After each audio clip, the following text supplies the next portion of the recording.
Here are 13 things I wish I knew before going off the grid. Number 1 is that you can't skip chores. You have to go and do them. You have to take the toilet out. If you have a composting toilet, also known as a bucket, that you take out and you put in the compost pile. That has to be done every 3 days, 4 days maybe. Depends on how many people are using it. When the bucket's full, you have to do it. And the other thing is that you have to chop wood and you have to bring in wood in the wintertime. So you can't really skip the chores. When I didn't have water, you had to get water. But that's not the case anymore. I have water. I have running water in my house. And pretty much all winter long, unless it freezes coming into the house.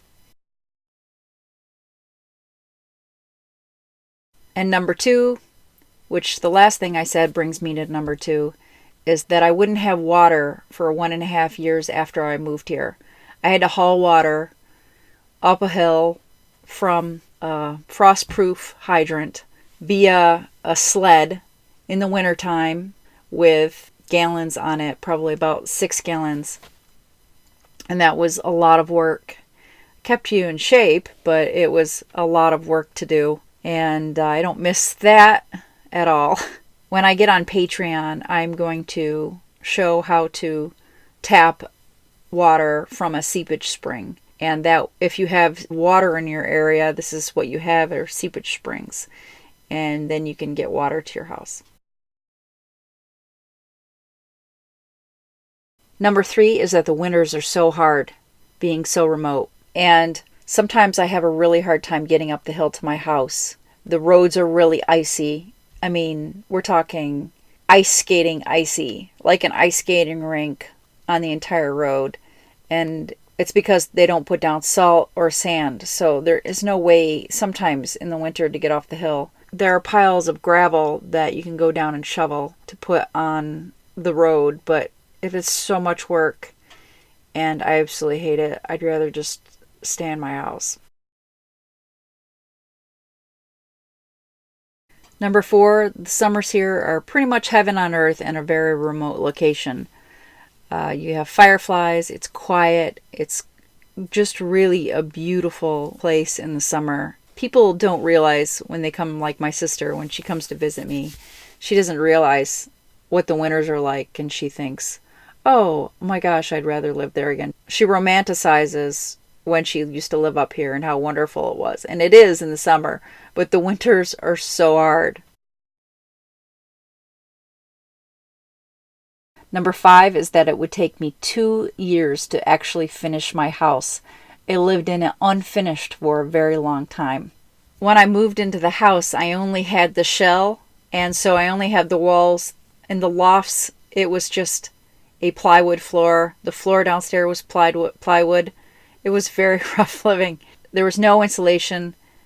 I had the wood stove in, well, it was sitting there, but it wasn't hooked up. I had no chimney. It was November 1st. It was like that for a long time, like 2 years later, until I finally said, I need to finish it. And I had during that time no kitchen, no stove, and in the kitchen, I had a countertop that I had put up that was literally plywood, and that's it.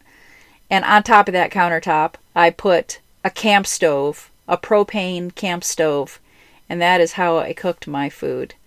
I had no running water, so I didn't have a sink. I actually cut a hole and put the sink in and put a drain below it for a bucket. In the summertime, I figured out, I'm thinking, how can I get water to my house? And there's a stream that's not that far away. So I used this pump, the traditional pumps that have the levers, the pitcher pumps. And I hooked it up to a hose, and I put the hose in the stream, and I pumped water 100 feet into my house. And it was a lot of work. Once I got it in the house, the pump didn't keep the pressure. The water would slowly go back down into the stream. So that was really hard, but I had running water for a little bit of time. Number 6 is I have to walk through a field to get to my house. In the winter, this is very difficult. In the summer, I can drive through it. But right now in the winter, it isn't plowable, and I have to walk through it. I have to use a sled in the winter, and sometimes I use snowshoes if the snow is really high. That includes groceries, propane tanks, laundry because I send my laundry out. I also wear snow pants, and I'm glad that I wear snow pants because if it snows too much and you have to walk through the field and it's thigh high and you don't have anything but just a pair of boots on, it can be horrible because it takes about 15 minutes to actually have to walk through the field when the snow is that deep.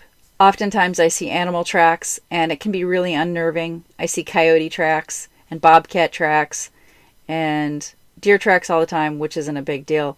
But the coyote tracks and the bobcat tracks are a little bit scary, and I don't really have the desire to run into them any day. But coming through the field at night, I often have to do that in the winter, and it is a little creepy sometimes. Number 7 is I will probably never move my house again. And the reason why is because it's sitting on uneven ground, and I think it would be really difficult to get out of here now. And the earth here is so wet and so mushy and so muddy that I don't even know if they could get it out. I only drove it here after it was built, and it's been here ever since. It's only ever been on the road one time, and that was just to get it here. I thought I was going to move my house maybe more. I thought I might move it and travel with it, but that never happened, and I don't know if I will ever do it. Number 8 is that tents don't last through the winter here. I had a tent when I first moved here in the back behind my house, and it had some storage things in it, some bins with storage. By the end of the winter, it was completely mushed with snow. It started to rip actually in the spring. I'm lucky that most of my stuff made it out of there okay.